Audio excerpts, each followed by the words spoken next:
Hello friends, आप देख रहे हैं अपना favourite YouTube channel Amit sir English गुरु। और मैं आप सब के लिए लेके आया हूँ एक काफ़ी इंपॉर्टेंट सा चैप्टर जो बिहार बोर्ड +2 के बच्चों के 12th के बच्चों को, चाहे वह बच्चा कॉमर्स का हो, साइंस का हो, चाहे आर्ट्स का हो, सभी बच्चों को इंग्लिश में एक बहुत ही इंपॉर्टेंट सा चैप्टर पढ़ना है जिसका टाइटल है, जैसा कि आप देख पा रहे हैं, Bharat is my home, Bharat मेरा घर है। तो मैं इस चैप्टर का पार्ट 2 मतलब दूसरा वीडियो लेकर आया हूँ। तो अगर आपने अभी तक मेरा पहला वीडियो नहीं देखा है तो आप चैनल को सब्सक्राइब कर ले और साथ ही साथ बेल आइकन को प्रेस कर ले, और तब जो है आपको प्रतिदिन जो आने वाला वीडियो है उसका नोटिफिकेशन सबसे पहले आपके पास जाएगा। तो चलिए, हम लोग पार्ट 1 का वीडियो बना चुके हैं, आप लोग पढ़ चुके हैं। पार्ट 2 का जो है वीडियो लेकर आए हैं। इसका 3 पार्ट में चैप्टर ख़त्म हो जाएगा। पार्ट 1 ख़त्म हो चुका, पार्ट 2 अभी पढ़ा रहे हैं, पार्ट 3 जो है इसके बाद जो है मैं पढ़ा दूंगा। ये चैप्टर ख़त्म हो जाएगा, उसके बाद हम तीसरे चैप्टर में चलेंगे। तो एक एक जो है लाइन को हम लोग पढ़ेंगे, उसका उच्चारण करेंगे, प्रोनाउंस करेंगे और फिर उसका हम हिंदी बताएंगे। तो जैसा कि आप 3 पैराग्राफ तक पढ़ चुके हैं, तो ये 4th पैराग्राफ है। आप चैनल को जो है लाइक कर दे, आप वीडियो को लाइक कर दे, इसको शेयर कर दे ताकि अधिक से अधिक बच्चे देख पाए। तो चलिए हम लोग शुरू करते हैं, ज़्यादा टाइम नहीं गंवाएंगे। ये छोटा सा वीडियो होगा, आप बड़े आसानी से जो है आप इसको पढ़ पाएंगे। बस अंत तक वीडियो के साथ बने रहिएगा। एक एक लाइन को मैं तोड़ूंगा, मैं अच्छे से अच्छे ढंग से समझाऊंगा। ओके, तो बच्चों हम लोग शुरू करते हैं। आप लोग जो है इसको शेयर कर दे। ओके, चलिए। तो जैसा कि आप देख पा रहे हैं कि 4th पैराग्राफ में क्या है, the process of it's constant renewal is indeed the process of growth of national culture and national character. कि नहीं, आप अगर डायरेक्ट अगर आप 4th पैराग्राफ से पढ़ रहे हैं तो आप किताब को निकाल ले, 3rd पैराग्राफ को आप देख ले थोड़ा सा, तो आपको 4th पैराग्राफ बताएगा कि the process of its constant renewal. Its मतलब ये किसके लगातार नवीनीकरण की प्रक्रिया की बात हो रही है, किसके लगातार नवीनीकरण की प्रक्रिया की बात हो रही है। तो सर ये शिक्षा के क्षेत्र में जो है लगातार नए नवीनीकरण की प्रक्रिया की बात हो रही है। शिक्षा के क्षेत्र में सर, धर्म के क्षेत्र में आप समझ सकते हो कि सर हमारे देश में समय समय पे जो परिवर्तन हो रहे हैं उनके क्षेत्र में की बात हो रही है। तो आप इसको समझिए कि the process of its constant renewal is indeed the process of growth of national culture and national character. इसका मतलब ये हुआ कि इसके लगातार नवीनीकरण की प्रक्रिया इज है, क्या है, तो इंडीड वास्तव में क्या है, तो the process of growth of national culture, ये राष्ट्रीय संस्कृति के विकास की प्रक्रिया है। ग्रोथ मतलब विकास, वृद्धि कह सकते हैं हम, विकास भी कह सकते हैं। तो ये विकास की प्रक्रिया है। किसके विकास की प्रक्रिया है, तो नेशनल कल्चर, राष्ट्रीय संस्कृति की विकास की प्रक्रिया है।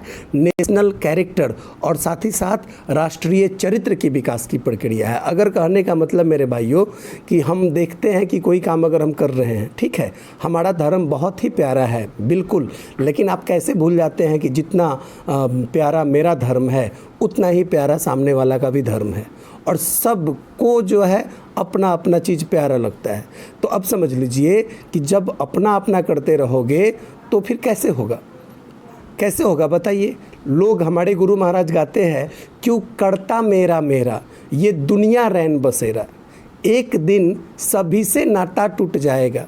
कि नहीं, क्यों जो है मतलब मेरा मेरा कर रहे हो। इज्जत करना सीखो एक दूसरे का जो है एक दूसरे को प्रेम करना सीखो, एक दूसरे को महत्व देना सीखो, एक दूसरे को प्यार देना सीखो। निश्चित रूप से अगर हम किसी को भैया कहेंगे तो सर हमको बाबू कहेगा ही कहेगा। अगर हम सबको गले लगा के चलने का प्रयास करें तो लोग हमें भी गले लगा के चलने का प्रयास करेगा। तो वही बात यहाँ पे बात आ गई कि आप समझ लीजिए कि the process of its constant renewal is indeed the process of growth of national culture and national character. Sir अगर किसी भी क्षेत्र में लगातार नवीनीकरण मतलब नयापन की प्रक्रिया हो रही है तो वह वास्तव में सर वह राष्ट्रीय संस्कृति और राष्ट्रीय चरित्र की विकास की प्रक्रिया है।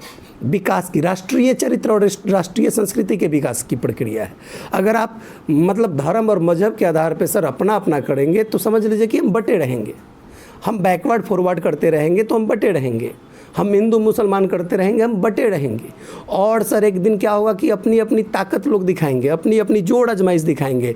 और देखिएगा कि जोड़ आजमाइश और अपनी ताकत, देखिए देखते देखते कितना जो है समय बदल गया। देखते देखते आप देखिए, मैं आपको बता पा रहा हूँ कि देखते देखिए आप किस तरह से जाति के आधार पर लोगों ने क्या किया कि सेना और जो है समझ लीजिए कि ग्रुप का जो है संगठन का लोगों ने निर्माण करना शुरू कर दिया। और सभी लोग अपनी जोड़ आजमाइश कर रहे हैं कि हम बड़े तो हम बड़े, और एक दूसरे का जो है क्या करेंगे, खून की नदी बहाएंगे। तो सर ये राष्ट्रीय चरित्र का विकास हुआ क्या? ये राष्ट्रीय संस्कृति का विकास हुआ क्या? नहीं, पहले राष्ट्र आता है, पहले राष्ट्र का विकास की बात होनी चाहिए, पहले देश आता है, पहले हम भारतीय हैं, हम पहले क्या है, भारतीय है। ये कौन समझा रहे हैं हमारे भारत के सभी नागरिकों को? कौन समझा रहा है? ये डॉक्टर जाकिर हुसैन समझा रहे हैं, ये डॉक्टर जाकिर हुसैन समझा रहे हैं। जाकिर हुसैन की बात जो है यहाँ पे है कि क्या कहा उन्होंने? कहा कि the process of its constant renewal is indeed the process of growth of national culture and national character. मतलब इसके लगातार नवीनीकरण की प्रक्रिया वास्तव में राष्ट्रीय संस्कृति और राष्ट्रीय चरित्र के विकास की प्रक्रिया है। चलिए अब हम आगे बताते हैं। ये डॉक्टर जाकिर हुसैन साहब आपको इसके लिए सुझाव भी दे रहे हैं। सुझाव क्या दे रहे हैं? थोड़ा सा आप इसको, मैं इसको ऊपर कर लूँ ताकि आपको अच्छे से समझ में आएगा। पैराग्राफ आ गया, चलिए। तो दिया है, it is the business of education as I see it to minister this constant renewal, कि नहीं, बड़े सुंदर शब्दों में इन्होंने कह दिया कि it is the business of education, ये शिक्षा का काम है। बिजनेस का मतलब तो व्यवसाय होता है, लेकिन यहाँ पे बिजनेस का मतलब क्या होगा? काम। It is the business of education, ये शिक्षा का काम है। एज आई सी इट, जैसा कि मैं देखता हूँ, एज आई सी इट का मतलब जैसा कि मैं देखता हूँ। It is the business of education, ये शिक्षा का काम है। क्या काम है? तो to minister this constant renewal, इस लगातार नवीनीकरण की प्रक्रिया को मिनिस्टर करने के, मिनिस्टर का मतलब नियंत्रण करने की। अरे नवीनीकरण आ रहा है, नयापन आ रहा है, तो इसको शिक्षा के माध्यम से हम लोगों को समझा सकते हैं। हम एजुकेशन के माध्यम से लोगों को बता सकते हैं कि रहना हमें एक ही जगह है, बता सकते हैं कि रहना हमें उसी समाज में है जहाँ पे सभी लोग रहते हैं। अरे भारत धर्म निरपेक्ष राज्य है, और सर यहाँ पे सभी लोगों की मान सम्मान होनी चाहिए। और मान सम्मान भी सर उसकी एक कसौटी होती है, जब तक हम दूसरे का मान सम्मान नहीं करेंगे तब तक लोग मेरा मान सम्मान नहीं करेगा। सर इस देश में कहीं ना कहीं से जो है, देखिए हर समय कुछ ना कुछ देखने को मिलता है, कुछ ना कुछ जो है उटपटांग चीज़ें देखने को मिलता है, लेकिन इस देश में इतनी काबिलियत है कि इस देश में विविधता में एकता देखने को मिलती है। यूनिटी इन डाइवर्सिटी आप सुने होंगे, विविधता में एकता। तो वही बात है, ये किसका काम है? ये लगातार नवीनीकरण की प्रक्रिया को नियंत्रण करना, लोगों को समझाना, लोगों को एहसास दिलाना, लोगों को बता देना, ये किसका काम है? ये शिक्षा का काम है। It is the business of education, ये शिक्षा का काम है। एज आई सी इट, जैसा कि मैं इसे देखता हूँ, to minister this constant renewal, इस लगातार नवीनीकरण की प्रक्रिया को क्या करना? मिनिस्टर करना, मतलब नियंत्रण करना, ये शिक्षा का काम है। एंड अब देखिए डॉक्टर जाकिर हुसैन जी भी बता रहे हैं कि भाई मैं भी अगर भारत का राष्ट्रपति हुआ हूँ या लोगों ने मुझे राष्ट्रपति मनोनीत किया है तो ये शिक्षा की वजह से ही हुआ है। ये कैसे बता रहे हैं? देखिए दिया है, एंड और I may be forgiven the presumption, मुझे इस अनुमान के लिए माफ़ भी किया जा सकता है। मतलब मैं एक अनुमान लगा रहा हूँ, हो सकता है ये गलत हो, माफ़ कीजिएगा मुझे। आई मे बी फॉरगिवन मतलब मुझे माफ़ किया जा सकता है द प्रिजम्पशन, इस अनुमान के लिए, डैट की my choice to this high office has mainly, if not entirely, been made on account of my long association with the education of my people। आ गया ना वही बात, एकदम डॉक्टर जाकिर हुसैन साहब बोल रहे हैं कि मुझे इस अनुमान के लिए माफ़ किया जा सकता है, क्षमा किया जा सकता है। डैट की my choice to this high office, मेरा चुनाव इस बड़े ऑफिस के लिए, इस उच्च जो है कार्यालय के लिए, हैज मेनली मुख्य रूप से हुआ है, इफ़ नॉट इंटायरली, अगर पूरी तरह से नहीं तो मुख्य रूप से हुआ है। बिन मेड मतलब हुआ है on account of my long association, मेरे लंबे जुड़ाव के वजह से। ऑन अकाउंट ऑफ मतलब के कारण, के वजह से, मेरे माई लॉन्ग एसोसिएशन मतलब मेरे लंबे जुड़ाव के वजह से। किसके साथ?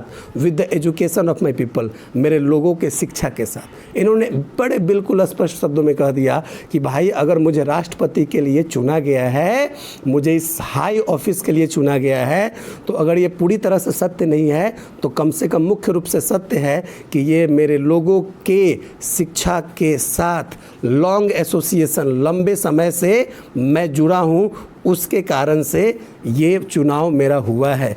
मैं देखिए डॉक्टर APJ अब्दुल कलाम भी राष्ट्रपति बने, किस वजह से बने भाई? वो इतने शिक्षित थे, सभी जाति धर्म मजहब का ख्याल रखते थे। जब वो बच्चों के लिए स्पीच देते थे, ओ माय गॉड कितना बेहतर, कोई भेदभाव नहीं, कोई जो है कास्ट कलर एंड क्रीड की बात नहीं, बड़ा सबको जो है मतलब ईश्वर अंश जीव अविनाशी कि नहीं, और सभी के लिए जो है वो सोचते थे, और सभी धर्म मजहब के लोगों के लिए सोचते थे। कितनी बड़ी बात। तो वही बात न है भाई, वो शिक्षित थे। और जो पढ़े लिखे लोग होते हैं, जो शिक्षित होते हैं, सही मायने में शिक्षित, सर सही मायने में शिक्षित, जी सही मायने का मतलब ये हुआ कि आपका हृदय भी वैसा होना चाहिए। बहुत लोग ज्ञान में जो है आकर घमंडी हो जाते हैं, बहुत लोग ज्ञान में आकर जो है मतलब प्राउड फील करने लगते हैं, जबकि कहा गया है कि विद्या ददाति विनयम। तो सर सही शिक्षा, आध्यात्मिक शिक्षा अगर आपको मिल जाए तो आपको समझ में आएगा ईश्वर, अल्लाह ये सब एक ही है, इनमें कोई भेदभाव नहीं है। जो सही से ग्रंथों को नहीं पढ़े हैं, जो सही से अपने अपने जो है मजहब की बातों को नहीं जानते हैं, उनको भेद करना आता है, वो अलग समझते हैं। कोई अलग अलग बातें नहीं, कोई दूर की बातें नहीं, सब जो है एक है, ईश्वर एक है, भगवान एक है। चलिए आगे। अब दिया हुआ है कि I maintain that education is prime instrument of national purpose and that quality of education is inescapably involved in the quality of the nation. बहुत बड़ी बात यहाँ पे आ गई। देखो मेरे बच्चों, देखो भाइयों, कैसे यहाँ पे समझाया जा रहा है। आई मेंटेन, मैं मानता हूँ, डैट कि education is a prime instrument. अरे ये जो शिक्षा है यह एक मुख्य साधन है। प्राइम मतलब मुख्य, ये जो है शिक्षा जो है मुख्य साधन है, मुख्य औजार है ऑफ नेशनल पर्पस, राष्ट्रीय उद्देश्यों का। And that quality of education, और शिक्षा की वह गुणवत्ता is inescapably involved in the quality of the nation, राष्ट्र के गुणवत्ता में अनिवार्य रूप से शामिल है। राष्ट्र की गुणवत्ता में अनिवार्य रूप से शामिल है। बहुत बड़ी बात यहाँ पे कह दी इन्होंने। कहा भाई कि राष्ट्रीय उद्देश्य को पाने के लिए जो सबसे बड़ा अगर कोई साधन है तो वह क्या है सर? शिक्षा है। हम आपको बोलना चाहते हैं भाई, अगर देश के विकास में, अगर राष्ट्र के विकास में, हमारे समाज के विकास में, हमारे भाइयों के विकास में अगर सर धर्म आड़े आ रहा है, मजहब आड़े आ रहा है, तो सर हम नयापन लाएंगे उस धर्म और मजहब में। मैं खुले तौर पे बोल रहा हूँ कि नयापन लाएंगे। क्यों नयापन लाएंगे? कौन सा नयापन लाएंगे सर? मानवता भी तो कोई चीज़ है, इंसानियत भी तो कोई चीज़ है। अरे इंसानियत भी तो कोई चीज़ है। अगर हमारा धर्म ये कहता है कि हमारा धर्म सर्वोपरि है, आला है, इससे बेहतर कोई धर्म नहीं, तो सर कहीं ना कहीं हम गलत कर रहे हैं, कहीं ना कहीं गलत कर रहे हैं। आपको पता है, अरे लोग धर्म का परिवर्तन करते हैं, कुछ लोगों ने जानबूझ के किया है, तो कहीं ना कहीं जो है देखता है लोग, कहीं ना कहीं कमी होती है। तो जिसने जो किया जैसा किया चलिए, लेकिन इंसानियत और मानवता की भी बात होनी चाहिए मेरे प्यारे साथियों, इंसानियत और मानवता की भी बात होनी चाहिए। तो अगर देश के भलाई और राष्ट्र के भलाई और समाज के भलाई के आड़े अगर हमारा जाति धर्म और मजहब आता है, तो ऐसे जाति धर्म मजहब पे लानत है।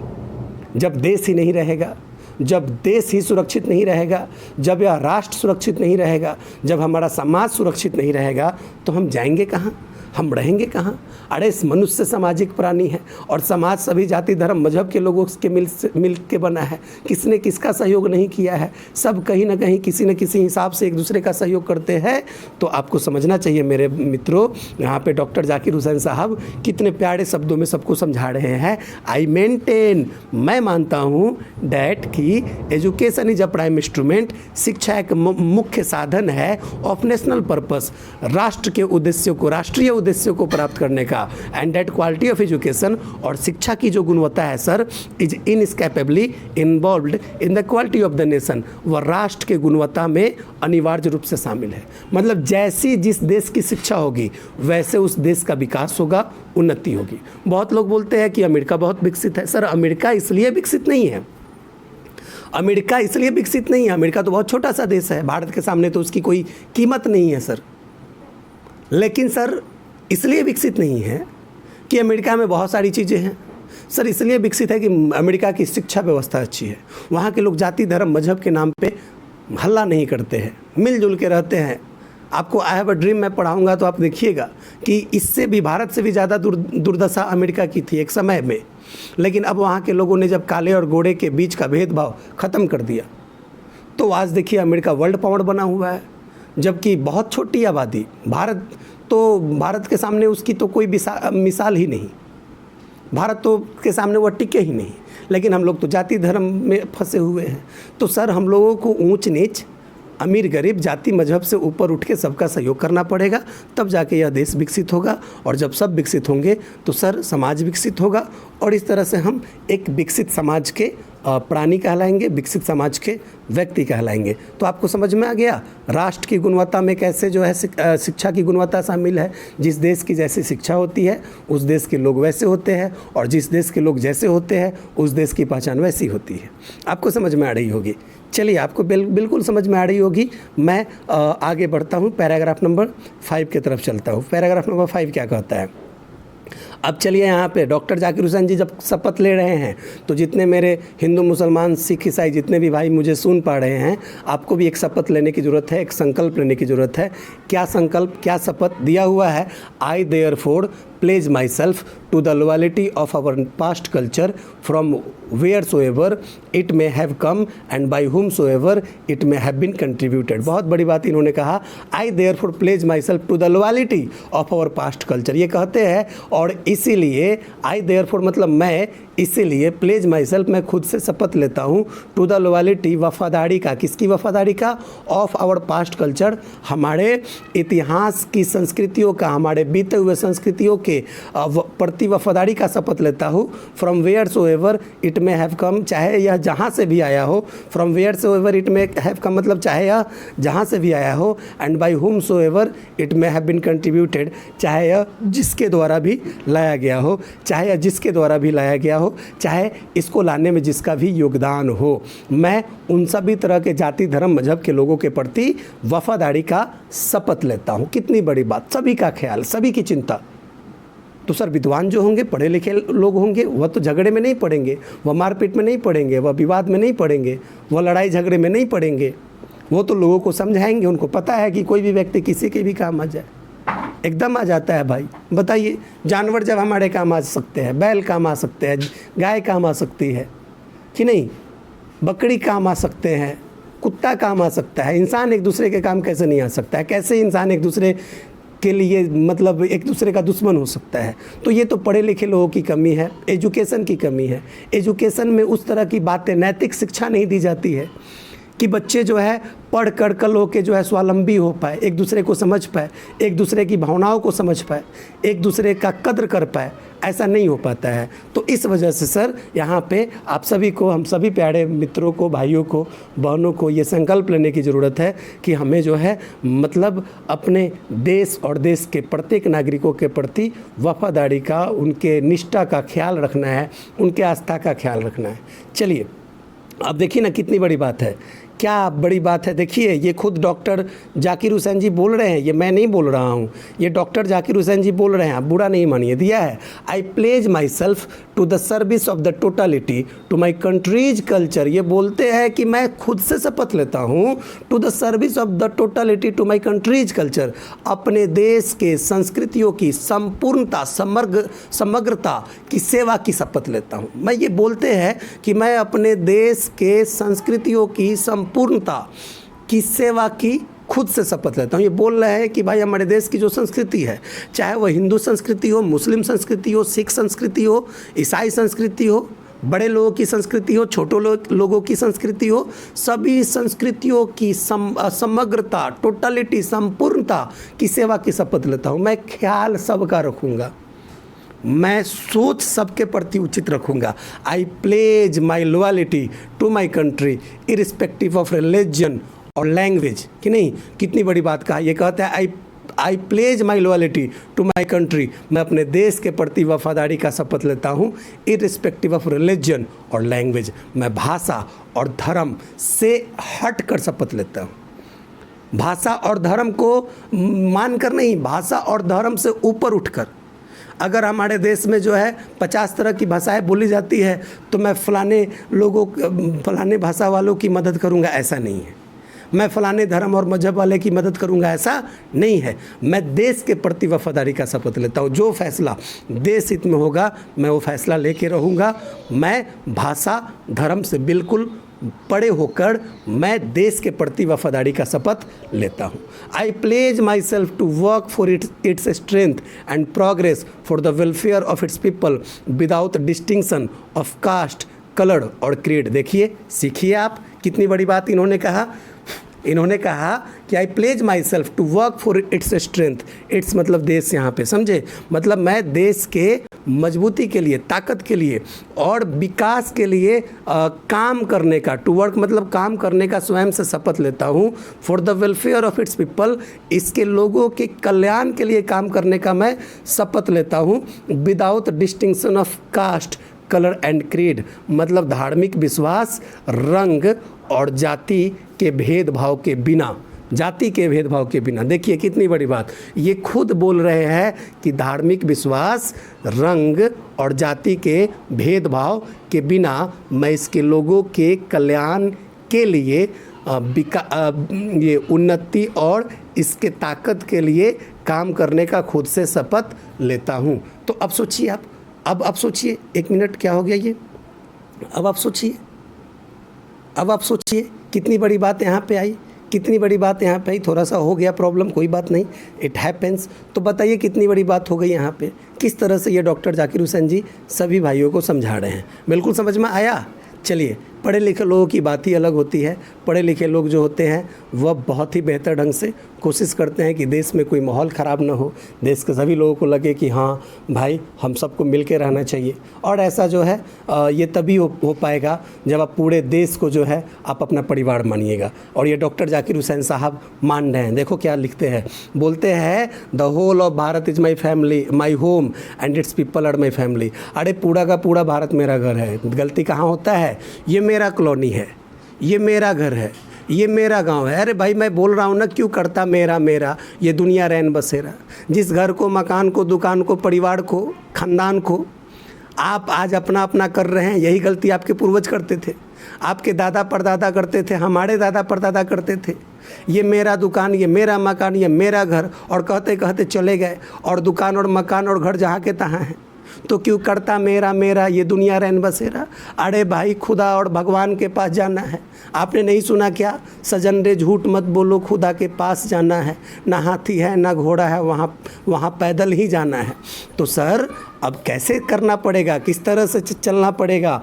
तो कहा यहाँ पे डॉक्टर जाकिर हुसैन ने कहा कि the whole of Bharat is my home. अरे पूरा का पूरा जो भारत है वह मेरा घर है, and its people are my family, और इसके जो लोग हैं वह मेरा परिवार है। अब बताइए, कोई अपने घर को नुकसान पहुँचाना चाहेगा क्या, कोई अपने परिवार के सदस्यों को नुकसान पहुँचाना चाहेगा क्या। और जब अब पूरे भारत को अपना घर बना लो, जब इसके लोगों को अपना परिवार जैसा मान लो, तो फिर भाई प्रेम ही प्रेम, फिर नफ़रत का जो है वो आंधी ख़त्म हो जाएगी कि नहीं, रुक जाएगी, और जो है प्रेम का और मोहब्बत का जो है समा बन जाएगा। और इस तरह से ये पूरा का पूरा देश जो है रहने लायक, सुरक्षित हो जाएगा और बहुत ही मज़ा आएगा। तब वह ईश्वर और खुदा बोलेंगे कि हाँ मेरे बच्चे, तुम लोग जो है आप लोग बहुत ही अच्छा कर रहे हो। अब बताइए सर, अब समझिए ये कितनी बड़ी बात यहाँ पे कहते हैं, पूरे भारत के लोगों को अपना परिवार मानते हैं। अब कहते हैं the people have chosen to make me the head of this family for a certain time. और इन लोगों ने मुझे क्या किया है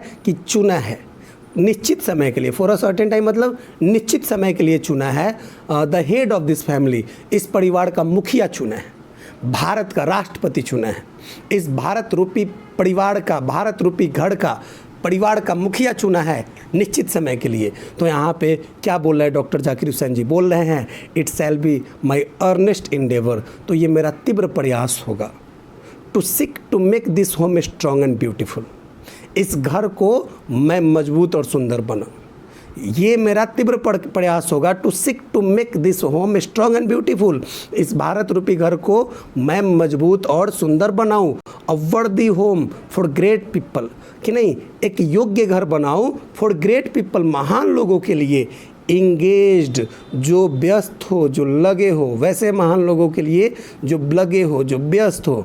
in the fascinating task of building up, मैं थोड़ा सा ऊपर कर लूँ तब आपको ज़्यादा समझ में आएगा। चलिए जी बिल्कुल, अब देखिए तो फिर से मैं तोड़ता हूँ। The people have chosen to make me the head of this family for a certain time, लोगों ने, भारत के लोगों ने मुझे कुछ समय के लिए या एक निश्चित समय के लिए इस परिवार का मुखिया बनाने के लिए मुझे चुना है। It shall be my earnest endeavour, और यह मेरा हार्दिक प्रयास होगा, ये मेरा तीव्र प्रयास होगा to seek to make this home strong and beautiful, कि मैं इस घर को मजबूत और जो है सुंदर बनाऊं। अ वर्दी होम, एक योग्य घर बनाऊं। फॉर अ ग्रेट पीपल, मतलब महान लोगों के लिए, वैसे महान लोगों के लिए जो engaged in the fascinating task of building up a just and prosperous and graceful life, जो इंगेज्ड हो, लगे हुए हो, व्यस्त हुए हो, कैसे कामों में, तो जो है मतलब एक ग्रेसफुल का मतलब होता है सुंदर, कि नहीं, सुंदर जीवन, समृद्ध जीवन और न्यायप्रिय जीवन को बनाने जैसे या बनाने के दिलचस्प काम में, दिलचस्प जो है टास्क मतलब यहाँ पे काम हो गया, दिलचस्प काम में, दिलचस्प जिम्मेवारी में लगे हुए हो। मतलब ये कहना क्या चाहते हैं मैं फिर से आपको बता दूँ, ये बोल रहा है कि लोगों ने जब मुझे इस परिवार का मुखिया बनाया है तो ये मेरा प्रयास होगा, ये मेरा इंडेवर होगा कि हम इस घर को मजबूत बनाएं और इस घर को क्या बनाएं, सुंदर बनाएं, ब्यूटीफुल बनाएं, एक वर्दी होम बनाएं, मतलब एक योग्य घर बनाएं। फॉर अ ग्रेट पीपल, महान लोगों के लिए घर बनाएं। Engaged in the fascinating task of building up a just and prosperous and graceful life, वैसे महान लोगों के लिए जो लगे हुए हो, जो व्यस्त हो, कि नहीं, मतलब इस देश के लोगों के जीवन को ग्रेसफुल, प्रॉस्पेरस मतलब समृद्ध, जस्ट मतलब इंसाफ पसंद बनाने के, फैसिनेटिंग टास्क मतलब दिलचस्प काम में लगे हुए हो, व्यस्त हो, तल्लीन हो, वैसे महान लोगों के लिए मैं एक वर्दी होम बनाना चाहता हूँ, एक योग्य घर बनाना चाहता हूँ। मतलब भारत को, कोई कमरा, कोई रूम नहीं सर, कोई घर नहीं, पूरे भारत को बनाना चाहता हूँ कि भारत के सभी लोग, सभी जाति धर्म मजहब के लोग बड़े प्यार से, सुरक्षित, आज़ादी के साथ एक दूसरे को सहयोग करते हुए देश के विकास में महत्वपूर्ण भूमिका निभाते हुए आगे बढ़े और जो है देश को आगे लेके जाए। जाति धर्म मजहब की बात जब करेंगे लोग तो सभी लोगों को, मैंने एक बार ही नहीं, मैं बार बार बोल रहा हूँ कि जब अपना अपना करोगे तो सभी लोग अपना अपना करेंगे, और जब सब लोग अपना अपना करेंगे तो एक दिन किसी न किसी बात को लेकर एक दूसरे में लड़ाई होगी, बाताबाती होगी, कहा सुनी होगी, झगड़े होंगे, विवाद होंगे, और इस तरह से आप एक दूसरे को फोड़ेंगे, एक दूसरे को मारेंगे, खून की नदियाँ बह निकलेगी और फिर यह देश सुरक्षित नहीं लगेगा और कितने लोगों को तकलीफ़ हो जाएंगी। और हमको नहीं लगता है कि जब आपस में आप लोग हम लोग लड़ेंगे तो खुदा और भगवान खुश होंगे, मुझे नहीं लगता है कि ऐसा अच्छा लगेगा। चलिए बिल्कुल आपको समझ में आ रहा होगा। अब चलिए यहाँ पे डॉक्टर जाकिर हुसैन जी समझा भी रहे हैं, कैसे समझा रहे हैं, बोलते हैं the family is a big and the family is big, यहाँ पे ए नहीं होगा, ये मिस प्रिंटिंग है। द फैमिली इज बिग, परिवार बड़ा है, and is constantly growing at a rather conveniently fast pace, और फैमिली बड़ा है, परिवार बड़ा है, भारत रूपी परिवार की बात हो रही है ना, तो भारत रूपी परिवार बड़ा है और निरंतर, कंस्टेंटली मतलब निरंतर या लगातार कह सकते हैं, और लगातार ढंग से जो है, लगातार जो है असुविधाजनक ढंग से, इनकन्वीनियंटली का मतलब होता है असुविधाजनक ढंग से ये बढ़ रहा है। फास्ट पेस मतलब ये तेज़ी से जो है, ग्रोइंग मतलब बढ़ रहा है, असुविधाजनक ढंग से ये परिवार बढ़ रहा है। देखिए भारत जब आज़ाद हुआ था तो 30 गुलाम था तो 30 करोड़ आबादी थी, और 70 सालों में जो है हम लोग क्या चले गए, 135 करोड़ पे चले गए। तो भारत की जो समझिए कि परिवार जो है, भारत का परिवार बहुत ही असुविधाजनक ढंग से बढ़ रहा है, और बढ़ जब रहा है तो ये भी एक बहुत बड़ी समस्या है, समझ लीजिए। अब आगे दिया है, we shall each one of us have to participate unsparingly in building its new life etch in is own way. अब देखिए बहुत बड़ी बात इन्होंने कहा, वी सेल, हम सभी लोगों को, इच वन ऑफ अस, हम लोगों में से प्रत्येक को, हैव टू पार्टिसिपेट, हिस्सेदारी लेना पड़ेगा, जिम्मेवारी लेना पड़ेगा, भाग लेना पड़ेगा, अनएस्पेरिंगली, बड़े सख्ती के साथ जो है, बिना बचे हुए जो है भाग लेना पड़ेगा, इन बिल्डिंग इट्स न्यू लाइफ, इसके नए जीवन के निर्माण में, etch in his own way, प्रत्येक व्यक्ति को अपने अपने तरीके से। जैसे हम टीचर हैं, हम ईमानदारी से पढ़ाएं, कोई दर्जी है, ईमानदारी से देश के लोगों का कपड़े समय पे सिले, उचित पैसा ले, सेवा करे। कोई दुकानदार है, ईमानदारी से अच्छे जो है कीमत में सामान को बेचे और जो है अच्छी चीज़ों को बेचे, मिलावट वाली चीज़ों को ना बेचे, ये सेवा हो गया। किसान जो है अपना फसल उगा रहे हैं, सेवा कर रहे हैं, और टीचर पढ़ा रहा अपना सेवा कर रहा है, और वकालत करने वाले लोग अपनी सेवा कर रहे हैं, डॉक्टर लोग जो है अपनी सेवा कर ले अच्छे ढंग से। तो इस तरह से प्रत्येक व्यक्ति को क्या करना पड़ेगा, बड़े ही सख्ती से, बड़े ही ईमानदारी के साथ हमारे देश के नागरिकों के नए लाइफ को, न्यू लाइफ को, नए जीवन को अपने अपने तरीके से जो है मतलब बनाने में, निर्माण करने में प्रत्येक को पार्टिसिपेट करना पड़ेगा, प्रत्येक को जो है सहयोग देना पड़ेगा, तब जाके होगा। अब दिया है for sheer size, the tasks ahead of us are so demanding that no one can afford to sit back and just watch or let frustration become endemic in our country। थोड़ा सा मैं इसको ऊपर कर लूँ। अब देखिए, अब समझिए, दिया है for sheer size, the tasks ahead of us are so demanding। ये बोलते हैं कि बड़े ही पारदर्शक रूप से ये दिखाई दे रहा है कि जो साइज है काम का, टास्क अहेड ऑफ अस मतलब जो हम लोगों के आगे जो काम है, जो काम करने हैं, सुधार करने हैं, और सो डिमांडिंग, ये इतना डिमांडिंग है, मतलब इतना अधिक मात्रा में काम करने हैं, इतना अधिक सुधार के काम करने हैं, डैट कि no one can afford to sit back. अगर कोई व्यक्ति चाहे कि वह जो है मतलब पीछे जाके बैठ जाए तो ऐसा नहीं होगा, एंड जस्ट वॉच, कि नहीं, और सिर्फ देखते रहे, जो होना होगा होगा ही होगा, देखते रहे, या let frustration become endemic in our country, या जो है निराशा हमारे देश में जो है एक स्थानीय रूप ले ले, कि नहीं, तो सर ऐसे नहीं होगा।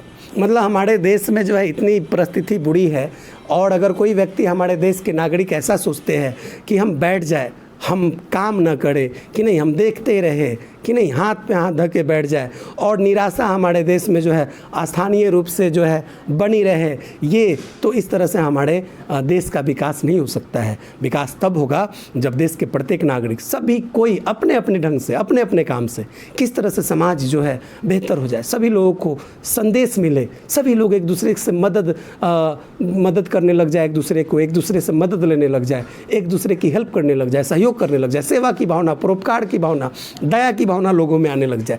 ऐसा करना पड़ेगा, तब जाके सर हमारा देश, हमारा समाज, हमारा जो धरती है, ये हमारी जो पृथ्वी है, ये रहने लायक होगा, ये रहने लायक होगा। अब देखिए सर, खुद डॉक्टर जाकिर हुसैन जी बोल रहे हैं, क्या बोल रहे हैं, the situation demands of us work and more work, silent and sincere work, solid and steady reconstruction of the whole material and cultural life of our people। बहुत बड़ी बात इन्होंने कह दिया, कहा कि जो परिस्थिति है सर वो हमसे डिमांड करती है, क्या डिमांड करती है, काम और अधिक काम, साइलेंट एंड सिंसियर वर्क, चुपके से, और जो है विवेकपूर्ण, सिंसियर मतलब विवेकपूर्ण, बुद्धि से किया गया काम, solid and study reconstruction of the whole material and cultural life of our people, कि नहीं, और जो है हमारे लोगों की सांस्कृतिक जीवन और भौतिक जीवन का पुनर्निर्माण, मतलब मजबूत और धीरे धीरे, स्टडी मतलब धीरे धीरे पुनर्निर्माण जैसे कामों की मांग करता है। मतलब क्या है, यहाँ पे बोलते हैं कि परिस्थिति ऐसी है कि अगर हम काम करें और हम काम करें और हम काम करें और हम चुपके से काम करें और हम सिंसियर होके काम करें, हम सॉलिड काम करें, हम धीरे धीरे ही सुधार का काम करें, रिकंस्ट्रक्शन मतलब यहाँ पे गांधी डॉक्टर जाकिर हुसैन जी बोल रहे हैं पुनर्निर्माण का मतलब सर कुछ चीज़ें हमारे देश में ऐसी हैं, मेरे भारत के हिंदू मुसलमान भाइयों, प्लीज़ आप लोग गांठ बांध लीजिए, हमारे देश में कुछ चीज़ें ऐसी है जो शुरू से हमें बांटने का काम किया, हमें अलग रहने का काम किया, हमें दूर दूर तक जो है एकजुट नहीं होने दिया। तो उन चीज़ों को पुनः रिकंस्ट्रक्ट करने की ज़रूरत है, पुनर्निर्माण करने की ज़रूरत है। हमारे जो भौतिक जीवन, हमारे सांस्कृतिक जीवन में, हमारे लोगों के भौतिक और सांस्कृतिक जीवन में पुनर्निर्माण की ज़रूरत है। मैं फिर से एक बार कहता हूँ, जो चीज़ें देखिए, परिवार का जो मुखिया होता है उनको पता है कि हमारे जो बच्चे हैं कल होके हमारे बुढ़ापे का ये अंधे का लाठी बनेंगे, ये सहारा बनेंगे, बुढ़ापे के लाठी बनेंगे। तो उनको पता है कि ये चीज़ हमारे बच्चों को अच्छा नहीं लगता है, तो वो क्या करता है कि वो सुधार कर लेता है। तो जब हम एक दूसरे का ख्याल नहीं रखेंगे, हम एक दूसरे के धर्म का, मजहब का, हम एक दूसरे के माँ बाप का, भाई बहन का इज्जत नहीं करेंगे, तो कोई हमारी इज्जत क्यों करेगा? या कोई हमारी इज्जत नहीं करेगा तो फिर हम उनकी इज्जत कैसे करेंगे कि नहीं? तो आपको समझना है मेरे मित्रों, मेरे भाइयों, आप जो है को ये चैप्टर बिल्कुल हमको लगता है कि आपको समझ में आ रहा होगा। अब बार बार वीडियो को रिवाइंड करेंगे और जो है क्या करेंगे कि आप बुक को देखेंगे, उसके लाइन को पढ़ेंगे, मैं खुद पढ़ रहा हूँ, उसके हिंदी मीनिंग को पढ़ने का प्रयास करेंगे। तो आशा करता हूँ अगर ये वीडियो आपको अच्छा लगा हो तो आप इसको लाइक करें, शेयर करें और सब्सक्राइब करें, और सब्सक्राइब करके जो है अधिक से अधिक बच्चों को जो है बोले कि अगर उनका कुछ छूट गया है, अगर वो भूल गए हैं, चूँकि लॉकडाउन में बहुत सारे बच्चे भूल गए हैं, उनकी पढ़ाई नहीं कंटिन्यू हो पाई, तो मैं चैप्टर वाइज एक एक करके सारे वीडियो में बनाता जा रहा हूँ। आपकी इंग्लिश की वीडियो कुछ चैप्टर हो जाएंगी, फिर मैं हिंदी का वीडियो कुछ डालूंगा। इस तरह से मैं कविता की सारी वीडियो डाल चुका हूँ, कहानी का मैं वीडियो बना रहा हूँ, ये प्रोज सेक्शन है, पोइट्री का सारे वीडियो बन चुके हैं। फिर मैं हिंदी की पोइट्री का वीडियो बना चुका हूँ, उसकी मैं स्टोरी की वीडियो मैं बनाऊँगा कि नहीं। तो इस तरह से आप इसको शेयर कर सकते हैं, और कैसा लगा वीडियो आप कमेंट करके ज़रूर बताएं। मैं आपसे मिलता हूं नेक्स्ट वीडियो में, तब तक के लिए आप अपना ख्याल रखिए, आप सुरक्षित रहिए, अपने घर में रहिए, मन लगा के तैयारी कीजिए। इन्हीं शब्दों के साथ मैं आपसे लेता हूं विदा। जय हिंद, जय भारत, जय बिहार।